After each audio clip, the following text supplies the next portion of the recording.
तर आज आपण बनवतोय मस्त अशी सॉफ्ट पुरणपोळी, 4 दिवस सुद्धा टिकून राहणारी, तोंडात टाकता क्षणी विरघळणारी आणि काटोकाट फुगलेली। तर ही रेसिपी जे लोक नवीन आहेत किंवा ज्यांची पुरणपोळी फसते त्यांच्यासाठी आहे।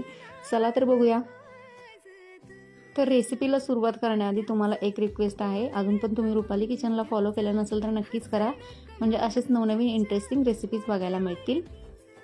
1 कप हरभरा डाळ 2 तासासाठी भिजवून घ्यायचे। भिजवून घेतल्याने काय होतं की आपल्या पुरणामध्ये कणी शिल्लक राहत नाही। गरम पाण्यामध्ये मीठ, हळद आणि थोडंसं तेल टाकून डाळ छान शिजवून घ्यायचे।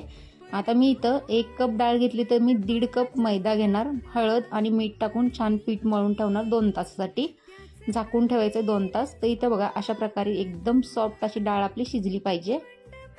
आता या पाण्यापासून तुम्ही कटाची आमटी बनवू शकता। एका पॅन मध्ये थोडंसं तूप आणि शिजवलेली डाळ टाकून छान स्मॅश करून घ्यायचे। आता 1 कप डाळ असेल तर 1 कप आपल्याला गूळ घ्यायचा किंवा साखर तुम्ही घेऊ शकताय। आता त्याच्यानंतर जायफळ आणि वेलचीची पावडर टाकून छान पुरण शिजवून वाटून घ्यायचंय आणि तुम्हाला हव्या त्या शेपमध्ये पुरणपोळ्या तयार करून घ्यायच्या आहेत, लहान किंवा मोठ्या, आणि दोन्ही साइडनी तेल किंवा तूप लावून छान खुसखुशीत भाजून घ्यायच्यात।